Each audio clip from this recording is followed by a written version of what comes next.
Okay, hello everyone. Here I want to provide a tutorial on how to change currency on eBay on an Android device. Okay, let's go to the tutorial. First thing first, you can open Chrome browser on your device and then here you can type ebay.com. After that, you can activate the desktop site like this. And then here you can log into your eBay account. Okay, after that, here you can type any product or item, for the example, bag.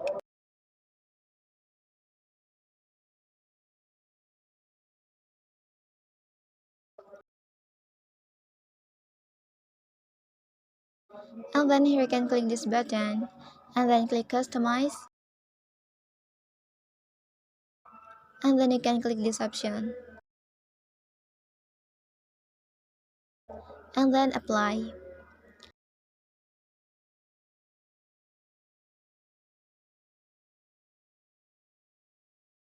Okay, and then the currency on eBay is successfully changed. Well, that's the tutorial on how to change currency on eBay on an Android device. If you are helped by this video, don't forget to like and subscribe to get other information from this channel. Thank you.